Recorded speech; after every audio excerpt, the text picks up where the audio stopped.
तर आज आम्ही बनवणार आहोत पन्ना, म्हणून आम्ही आलोय रतांबीच्या झाडाखाली आणि गलाने एवढी रतांबी काढून घेत आहोत. मम्मी रतांबी काढते.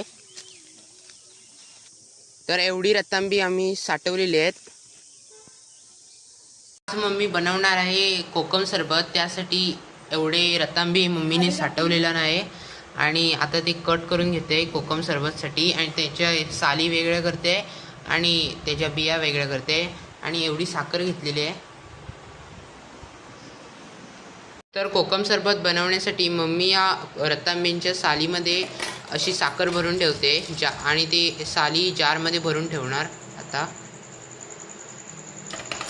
हे कोकम सरबत आहे ना, हां अशा वाट्या करायच्या, हां त्याची बिया अशा काढून ठेवायच्या हां आणि मग अशा वाट्या करून त्याच्यामध्ये साखर भरायची हां आणि असं बरणीत भरून ठेवायचं आणि मग उन्हामध्ये दाखवायचं. 15-20 दिवस दाखवायचं साखर वितळेपर्यंत. हां. त्याचा रस आला की मग दुसऱ्या बॉटलमध्ये रस काढून ठेवायचा. तो किती दिवसांनी काढायचा रस? रस साखर वितळली की काढायचा. हां पूर्ण साखर वितळायला हवी ती आणि तिचा लाल लाल असा रस येतो कोकम सरबत. हां आणि मग त्याच्यानंतर मग त्या साली वेगळ्या काढायच्या हां आणि मग त्या साली सुकवायच्या थोड्याशा किंवा नाही तर अशाच बरणीत भरून ठेवल्या की चालते. आणि असं खायचं, असं थोडंसं कधी कधी असं उमळ आली, चक्कर आली तर हां खाऊ शकतो. पित्तासाठी चांगलं आहे कोकमचं. चक्कर येणे, पित्ताला. तर हे आणि ह्या खाल्ल्यावर बिया आहेत ना, त्याचं ते बरं आपण होतं. ह्या बियांचं हां हे करतात, काय बरं, पन्ना करायचा.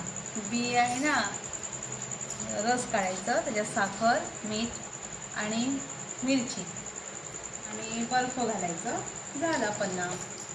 छान आहे, सुंदर लागतं. करून हां. बघा एकदा तुम्ही असं पन्ना. आणि आता उरलेल्या बियांचं आता मम्मी पन्ना करणार. तर पन्ना करण्यासाठी या बियांना असं हाताने कुस्करून घ्यायचं आणि त्याचा रस काढायचा बाहेर. तर यामध्ये आता मम्मीने साखर ॲड केलेला आणि ह्याचा रस आणि हा त्या बियांचाच होता, हा वेगवेगळा करून घ्यायचा आणि साखर विरघळेपर्यंत असं हलवत राहायचं. ही साखर विरघळली आहे आणि त्यामध्ये आता पाणी ॲड करून घ्यायचं आणि आता यामध्ये मम्मी मीठ टाकते आणि आता पन्न्यामध्ये मम्मीने मिरची ॲड केला नाही. मिरची अशी बारीक चॉप करून घ्यायची आणि त्याच्यामध्ये ॲड करायची.